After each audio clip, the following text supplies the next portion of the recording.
You can't really talk about Zork, especially with regard to its influence over exploratory action games, without also discussing its flip side, Warren Robinette's Adventure for Atari 2600. If Zork saw game designers making an early attempt to transform a tabletop RPG experience like Dungeons & Dragons into electronic format, Adventure represented an effort to distill the concept even further, this time into an action game.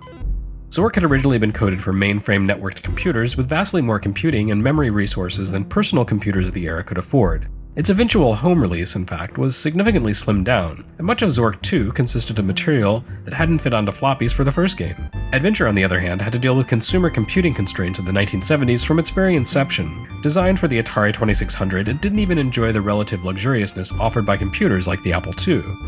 Being an Atari game, Adventure had to fit into a meager 4 kilobytes of code, vastly smaller than the 700 kilobytes that comprised Zork.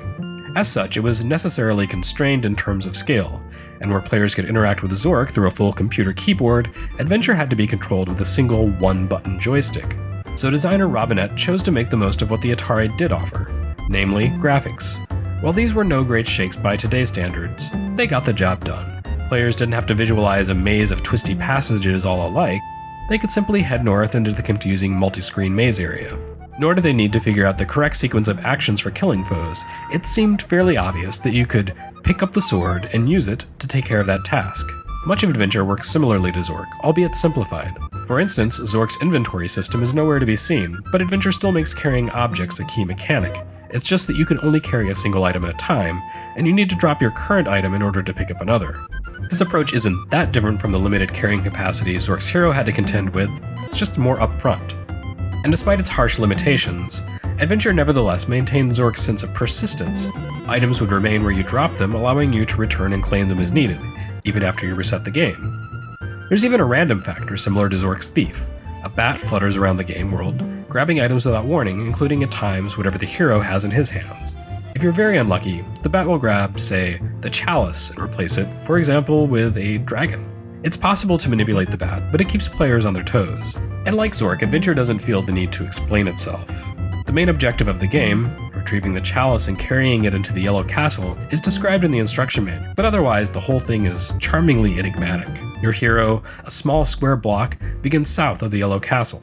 It's on you to figure out what to do next. In the easiest variant, it's fairly self-explanatory. There's a yellow key besides the Yellow Castle, which unlocks the door and grants you access to an arrow, actually a sword, which will frighten away the dragon that lurks nearby. It's in the game's more difficult variant that you really begin to see the interlocking map design that would come to define Metroidvania games taking shape.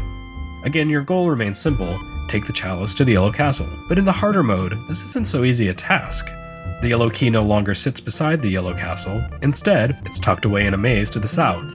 The chalice itself sits behind the gate of the Black Castle in both variants, but in the harder version you need to find the black key in a maze inside the White Castle, and you need to traverse the main maze in order to find the white key to get into that castle. This sort of backtracking and crisscrossing to unlock hidden areas is a mainstay of Metroidvania games, and while Adventure admittedly lacks the permanent power-ups of something like Metroid, the concept remains sound here. It's no coincidence that Zork and Adventure share so much in common. Both games draw on the same inspiration, Colossal Cave Adventure.